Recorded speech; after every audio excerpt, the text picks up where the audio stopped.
اور ډیر ناشنا عبید بن کعب رضی الله عنه فرمایي چې ما رسول الله صلی الله علیه وسلم ته فرمایل چې زه په تا باندې درود وایم څومره درود په تا باندې وایم یعنی زه چې کله دعا غواړم نو په تا باندې درود وایم څومره درود په تا باندې وایم رسول الله صلی الله علیه وسلم ته فرمایل چې ما شئت څومره ته غواړې هغه درود ما باندې وایم صحابي وته فرمایل چې یا رسول الله الربع دا څلورمه حصه چې دا زه به د څلورمه حصه کې درود وایم او دا درې حصې چې دي دغه وزو دعا غواړم د الله رب العالمین رسول الله صلی الله علیه وسلم ته فرمایل چې ما شئت فإن زدت فهو خير لك ستا خپل مرضي ده څومره چې ته غواړې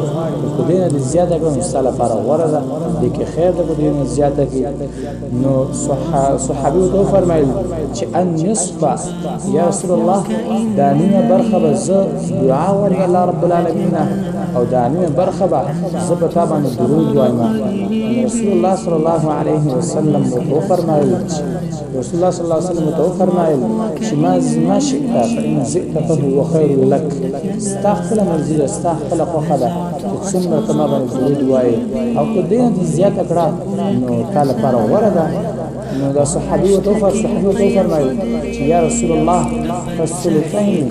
دا درې حصې به زه درود وایم په تا باندې او دا یوه حصه به زه دعا وایم د الله رب العالمین نه رسول الله صلی الله علیه وسلم ورته وفرمایل چې ما شئت فإن زدت فهو خير لك ستا خپله مرضي ده ستا خپله خوښه ده څومره ته ما باندې درود وایې او که دې نه زیاته کړه نو ستا لپاره غوره ده ستا لپاره ښه ده بهتره ده نو دا صحابي ورته فرمایي الله اکبر یا رسول الله بیا خو زه صرف تا باندې درود وایم رسول الله صلی الله علیه وسلم ورته وفرمایل عبید بن کعب بیا خو به ستا ټول غمونه ختم شي ستا به هر ګناه وبخلی شي رسول الله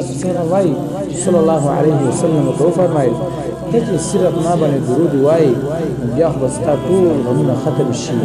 او ستا به ټول حاجتونه پوره شي او ستا به ټول ګناهونه وبخلی شي رواه ترمذي دا حدیث ترمذي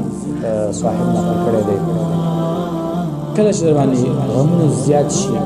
نو درود وایه په رسول الله صلی الله علیه وسلم باندې او کله چې در باندې ځینې مصیبتونه راځي نو درود وایه رسول الله صلی الله علیه وسلم باندې خو هر رنګ مرض در باندې راځي نو رسول الله صلی الله علیه وسلم باندې